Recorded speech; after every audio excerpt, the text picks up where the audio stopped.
അപ്പോൾ ഈ gas lighting എന്ന് പറഞ്ഞാൽ നമ്മുടെ പെർസെപ്ഷൻ ഓഫ് റിയാലിറ്റി, എൻ്റെ സത്യം എന്ത്, ഞാൻ കാണുന്നതെന്ത്, ഞാൻ മനസ്സിലാക്കിയതെന്ത്, ഞാൻ അനുഭവിക്കുന്നതെന്ത്, അതങ്ങനെയല്ലെന്ന് പറയുന്നു. ആടിനെ പട്ടിയാക്കുക എന്നൊക്കെ കേട്ടിട്ടില്ലേ? ഏകദേശം ആ ഒരു രീതിയിൽ. അത് ഇവർ ശരിയാണ്, ഇവർക്ക് തെറ്റ് പറ്റാത്ത ആൾക്കാരാണ്, ഇവർ പറയുന്നത് ശരി. ഒരിക്കലും അവർ തർക്കിച്ച് ജയിക്കാൻ നമുക്ക് പറ്റില്ല. ഈ ശ്രമിച്ച് ഇങ്ങനെ സ്ട്രെയിൻ ചെയ്യുന്നത് കണ്ടിട്ട് അവർക്ക് ഉള്ളിലൊരു സന്തോഷമാണ് കിട്ടുന്നത്. അതിന് വേണ്ടിയാണ് അവരിങ്ങനത്തെ ഒരു അറ്റ്മോസ്ഫിയർ ഉണ്ടാക്കുന്നത്. അത് തിരിച്ചറിഞ്ഞ് ഗ്യാസ് ലൈറ്റിനെ ശ്രദ്ധിച്ച് അതിൽ നിന്ന് പതുക്കെ മാറി നിൽക്കുക. സെൽഫ് ഡൗട്ടാണ്, ശരിയായിരിക്കും, ഞാൻ കേട്ടതായിരിക്കും, അല്ലെങ്കിൽ അത് ക്രോസ് ചെക്ക് ചെയ്യാനായിട്ട്. അപ്പോൾ അവിടെ അവരുടെ കുട്ടികളുണ്ട്, എന്നാൽ പിന്നെ അവരോട് ചോദിച്ചിട്ട് ക്രോസ് ചെക്ക് ചെയ്ത് അപ്പോൾ അവർക്കും ഡൗട്ടാവും, കാരണം അവരുടെ ഫാദർ പറയണതെല്ലാം കറക്റ്റ് ആണെന്നുള്ള ഒരു രീതിയിലാണ്. ഹായ്, ഞാൻ ഡോക്ടർ ട്രേസി മുഹമ്മദായി, കൺസൾട്ടൻറ്റ് സൈക്കോളജിസ്റ്റ്. നമ്മൾ കഴിഞ്ഞ പ്രാവശ്യം നാർസിസിസ്റ്റിക് പേഴ്സണാലിറ്റി ഡിസോർഡറിനെ കുറിച്ച് പറഞ്ഞല്ലോ. അതിനകത്ത് നാർസിസിസ്റ്റിക് പേഴ്സണാലിറ്റി ഡിസോർഡർ ഉള്ള ആൾക്കാർ ചെയ്യുന്ന ഒരു ടെക്നിക്കാണ് ഗ്യാസ് ലൈറ്റിംഗ്. അപ്പോൾ ഗ്യാസ് ലൈറ്റിംഗ് എന്താണെന്ന് നമുക്കൊന്ന് നോക്കാം.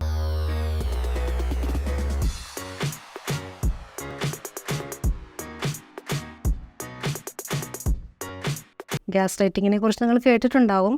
എന്തായാലും ഗ്യാസ് ലൈറ്റ് എന്ന് പറയുന്നത് ഒരു ഫിലിമാണ്. 1940 ഇറങ്ങിയ US റിലീസ് ചെയ്തൊരു സിനിമയാണ് ഗ്യാസ് ലൈറ്റ് എന്ന് പറഞ്ഞത്.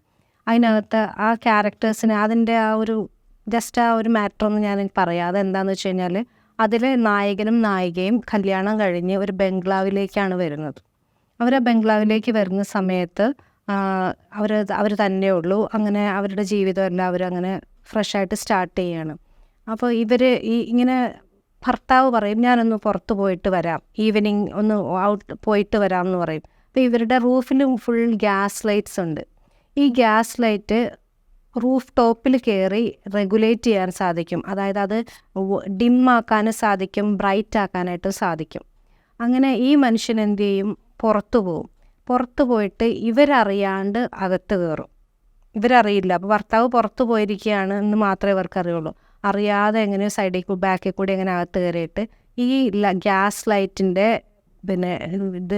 ബ്രൈറ്റ്നസ് കുറച്ച് വെക്കും, ഡിമ്മാക്കും.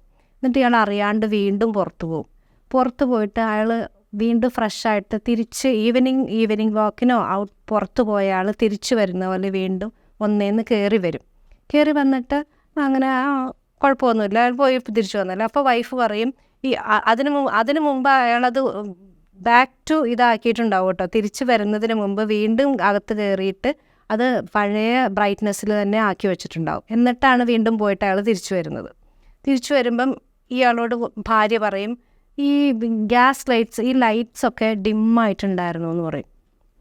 അപ്പോൾ ഇയാൾ പറയും, അങ്ങനെയൊന്നും ഇല്ലല്ലോ, അങ്ങനെ സംഭവം നടന്നിട്ടില്ല, എല്ലാം ബ്രൈറ്റായിട്ട്, ഞാൻ പോകുമ്പോഴും ബ്രൈറ്റായിട്ടിരിക്കുന്നു, ഇപ്പോഴും ബ്രൈറ്റായിട്ടിരിക്കുന്നു, അങ്ങനെ ഇല്ല എന്ന് പറയും. അപ്പോൾ ഇല്ല, നിങ്ങൾ പോയതിൻ്റെ പുറകെ അത് ഡിമ്മായിട്ടുണ്ടായിരുന്നു, ഇപ്പോഴാണ് അത് ബ്രൈറ്റായത്. പക്ഷെ അങ്ങനെ അല്ലാതെ അങ്ങനെ ആകാൻ വഴിയൊന്നുമില്ല.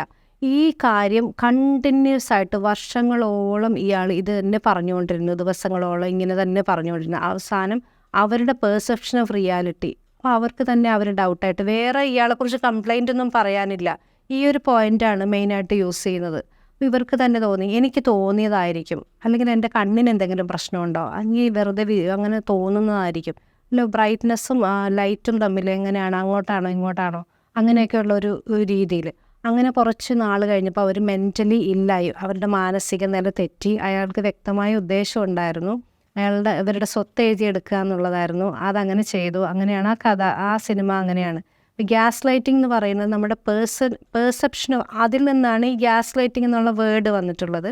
അപ്പോൾ ഈ ഗ്യാസ് ലൈറ്റിംഗ് എന്ന് പറയുന്നത് നമ്മുടെ പെർസെപ്ഷൻ ഓഫ് റിയാലിറ്റി, എൻ്റെ സത്യം എന്ത്, ഞാൻ കാണുന്നതെന്ത്, ഞാൻ മനസ്സിലാക്കിയതെന്ത്, ഞാൻ അനുഭവിക്കുന്നതെന്ത്, അതങ്ങനെയല്ലെന്ന് പറയുന്നു. ആടിനെ പട്ടിയാക്കുക എന്നൊക്കെ കേട്ടിട്ടില്ലേ? ഏകദേശം ആ ഒരു രീതിയിൽ. അപ്പോൾ അങ്ങനെ പറഞ്ഞിട്ട് ഈ കണ്ടിന്യൂസ് ആയിട്ട് ഇങ്ങനെ പറയുമ്പം ഇവർക്ക് തന്നെ, ഈ വിക്ടിമിന് തന്നെ ഒരു കൺഫ്യൂഷൻ വരും, ഇത് ശരിയാണോ തെറ്റാണോ.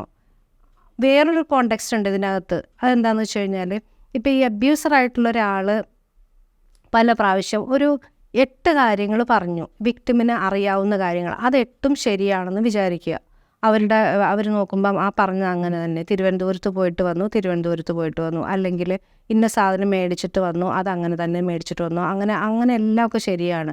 അല്ലെങ്കിൽ അവരെക്കുറിച്ചുള്ളൊരു ഇൻഫർമേഷൻ, ആരെങ്കിലും കുറിച്ച് ഇന്നൊരു കാര്യം ഒരു ഇൻഫർമേഷനായിട്ട് പറയുന്നു, ഇവരല്ലാതെ തന്നെ മനസ്സിലാക്കുന്നു അതങ്ങനെ തന്നെ കറക്റ്റാണ്. അങ്ങനെ 8 ശരിയാണ്. 9ാമത്തെയാണ് ഇയാൾ ഗ്യാസ് ലൈറ്റ് ചെയ്യാൻ ഉദ്ദേശിച്ചിട്ടുള്ളതെന്നുണ്ടെങ്കിൽ എന്തായാലും ഈ വിക്ടിം ഒരിക്കലും അത് ഡൗട്ട് ചെയ്യില്ല, ക്രോസ് ചെക്ക് ചെയ്യാൻ സാധ്യതയില്ല.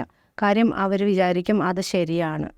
കാരണം എനിക്ക് കിട്ടിയിട്ടുള്ള ഇത്രയും നാളത്തെ നമ്മുടെ ബ്രെയിനിൻ്റെ ലിമിറ്റേഷനും അത് തന്നെയാണ്. അത്രയും സമയത്ത് ഒരു ഇൻഫർമേഷനോ 8 ഡേറ്റയും കറക്റ്റാണല്ലോ, അപ്പോൾ ഇതും ശരിയാണെന്ന് അവർ വിചാരിക്കും. അപ്പോൾ പിന്നെ അവർ വിചാരിക്കും ഞാൻ കേട്ടത് മാറിപ്പോയതായിരിക്കും, അത് ഞാൻ ശ്രദ്ധിക്കാത്തതായിരിക്കും, ഞാൻ മറന്നു പോയതായിരിക്കും, ഇങ്ങനെ ഏതെങ്കിലും ഒന്ന് വിചാരിച്ച് അവർ ഇയാൾ പറയുന്ന കാര്യം അല്ലെങ്കിൽ അവർ പറയുന്ന കാര്യമായിട്ട് സാമ്യമായി അത് അക്സെപ്റ്റ് ചെയ്തിട്ട് അങ്ങോട്ട് പോകും. പിന്നെ അവർ സെൽഫ് ഡൗട്ടാവും, അവർ തന്നെ വിശ്വാസവും ഞാൻ അപ്പം പിന്നെ പറയാൻ വേണമെങ്കിൽ കുറച്ച് കഴിയുമ്പം നിൻ്റെ ഓർമ്മയൊന്നും ശരിയല്ല, നീ പറയുന്നതൊക്കെ തെറ്റാണ്, നീ പിന്നെ അപ്പം അത് ശരിയാണ്, എനിക്ക് ഓർമ്മയ്ക്ക് എന്തോ കുഴപ്പമുണ്ടെന്ന് അങ്ങനെ തോന്നാൻ സാധ്യതയുണ്ട്.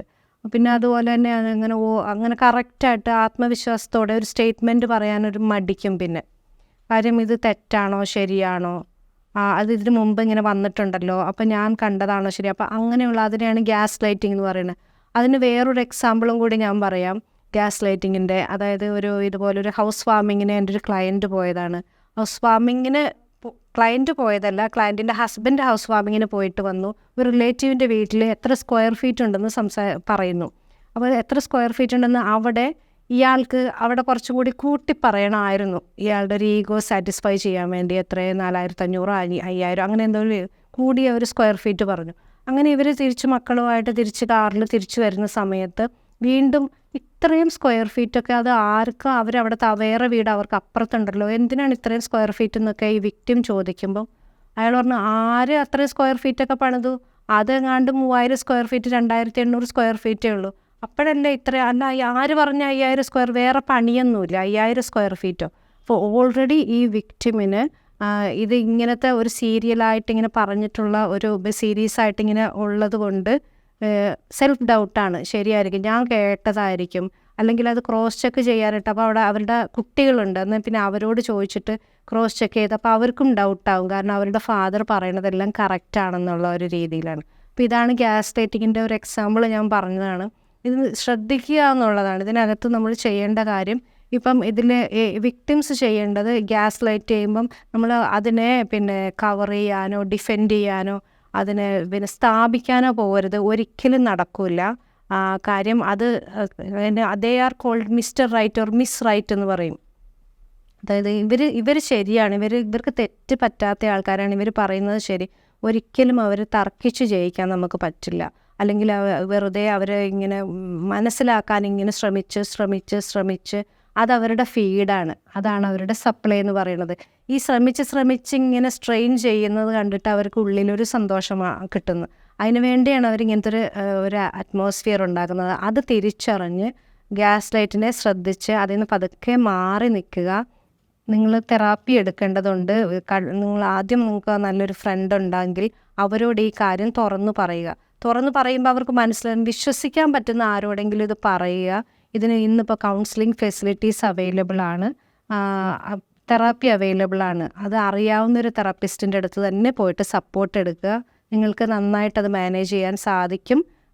സന്തോഷമായിട്ട് ജീവിക്കാനുള്ള അവകാശവും നിങ്ങൾക്കുണ്ട്. Happy life.